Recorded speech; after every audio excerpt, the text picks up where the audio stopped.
So I'm picking up the boys from school, the older boys, and I noticed today, I know I didn't finish that bean burrito thingy that I had at lunch, and I realized that, it seems like when I had the stomach flu last week, there was a day that it was the day that was before I got really sick.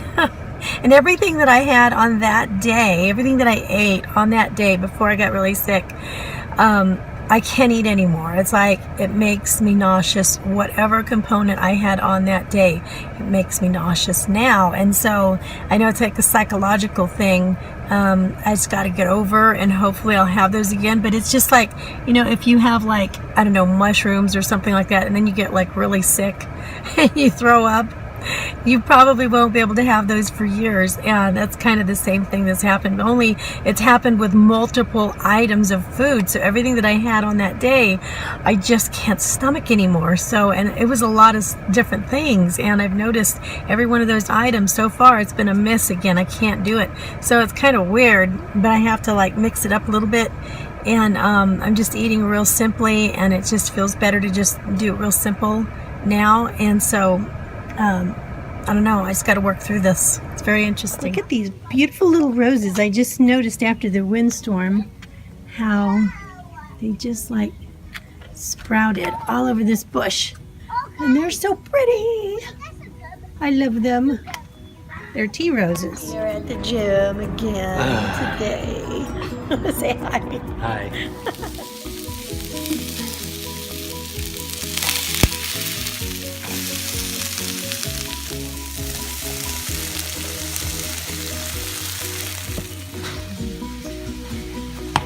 This stuff is great. I really like that stuff. You know how many points or bites on my program this is, the iTrack Bites program. So I think what I'm going to do, rather than overeat on these tonight, these carbs, is I'm going to take a half of this. I'm going to split one half in half. So I'll have a really thin bun. That should be enough. Dr. Prager's veggie burger. Here's my dinner. Okay, so end of the day, and we are going to be calling it a day, tucking in. It's funny because you have like all these great plans. I'm going to do this, I'm going to do that at the end of the day. Then the kids go into bed, and you're like, oh, I just want to go to sleep. Leave me alone. We hit the gym pretty hard. Yeah, we did. Hang on, let me see what my hubby's saying. You don't have a bad side. She got my bad side. I have a bad side. My left side is my bad side. My right one's not so bad. I don't know. Maybe nobody else can tell the difference. I like all your sides. You're sweet. Oh, I don't know. I look better straight on, I think. If I had to pick, people would only see me straight on. or on the right. No one would ever be on my left side. You ever meet people who are like obsessed with their side? Oh yeah, and they stay turned. Yeah, they stay turned like a profile. And you keep trying to walk around and get in front of them, and they keep turning. Yeah, right. That's funny. That's got to be some sort of psychosomatic thing. I mean, where you're like, remember when you felt like that one day? It was like years and years ago, and you're like, I have to have surgery on my earlobes. I have one earlobe that's too.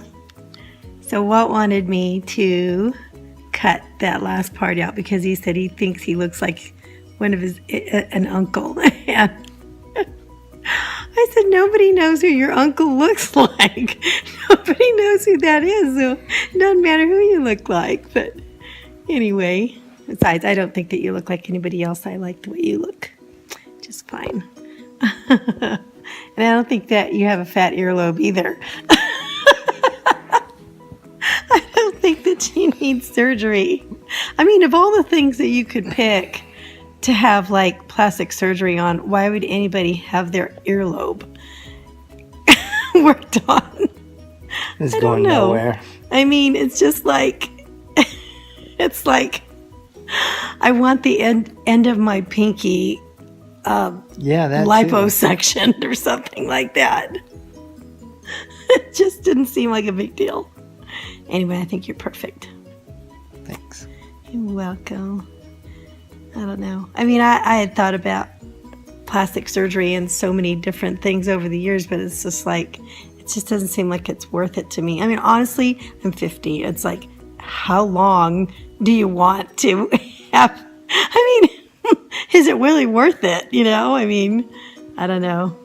I don't really think so. I just want to, at this point in my life, and I can't speak for myself 5 years from now or 10 years from now, but right now at this moment, I just feel like, you know what, I just want to grow old gracefully, and I want to take care of myself where I'm at. And I'm not judging anybody else who wants plastic surgery. Fine, you know, do it, go. I don't care. But for myself, it just seems like, you know, there's just so many drawbacks. And, you know, there was this one lady, unfortunately, she passed away some time ago, but I forgot what her name was, but she had some sort of like a neck lift or something like that. And what happened was she thought that she just said that she felt like a pulling on it so bad so much of the time that she had to, I think the only way she could get relief was to take like these, honestly, they look like battery cable clips or something. I mean, they were like industrial sized clips, and she would like pull up her skin and she would just like clip her skin. Wow. And it hurt so bad, but she said that it was it alleviated the pressure that kept her looking down. And she couldn't breathe properly, and she tried to sue the doctor that did that, and she didn't get anywhere with that. She just had to live that way for years and years and years, and she just swore up and down that it was like obstructing her airway. And they didn't believe her. They thought that she was just kind of like making this stuff up, and my hair is so funky at this time of day. Anyway, and it turns out she eventually she did die, and you know, which is really sad. But I don't know if maybe it was, they said that it was psychosomatic, that it was just something that she was just having some sort of, I think she had 2 surgeries. She had one, then she had them go back into it and do something else. And then, and I think it was a neck lift and a mini facelift or something like that. And the second time she just couldn't shake it. And so I don't know. I wonder if somebody could do something like that in their brain so bad that you could get, you know what I mean? There's too much risk. It doesn't matter if it's either something going wrong, like you can't breathe, or they're giving you a pig nose or something. It's just, there's too much risk putting your body in somebody else's hands to cut and stretch and sew. And yeah, you really do take a lot of risk, and I think, you know, even if you, because they say, well, you got to find, you know, your surgeon, make sure he's board certified and all that kind of stuff, and that's true, you do, but you still have your own individual body makeup, and you know, even if he's got a great record, I mean, you're still a different person, and you might heal differently. You know, so you're still, you know, having to consider all kinds of things, you know. And so as far as like breast augmentation, people get, you know, what is that? Like breast enhancement, I guess. Those don't last forever. You have to take them out and change them out. Like they only last for like 10 years or something like that at the most.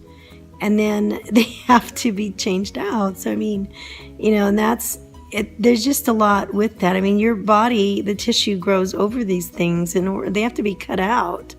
It just seems like a lot to me. Too much. And again, I'm not coming down on anybody else who wants to do that stuff. It just doesn't seem to me worth it, worth the pain, you know, of going through that. The hassle. But yeah, you know, but I don't know. I mean, people have different reasons why they want to do that. And again, I'm not speaking for myself 5 or 10 years from now. I mean, maybe I'll change my mind, you know, about it then. But I don't know. I doubt it. I'd probably have one foot in the grave by that time. So hopefully not. But you never know, you know. I mean, I don't know. I could think of a million other things I'd rather spend money on myself, but at least, yeah, I could probably, I'd much rather go to Disney World with the kids, by that time. By that time, I think they'll be past the I'm afraid of Mickey Mouse crying stage, So maybe they'll actually want to get on a ride. Maybe that'll be fun. I don't know. What do you think? Take a few trips to Disney World on that kind of money. Yeah, probably so. Right. You never know. Oh, well. Oh, well. Yeah, you could change your mind about your ear surgery. Ouch! I'm sorry. I'll see you guys later. Have a good night. Good night.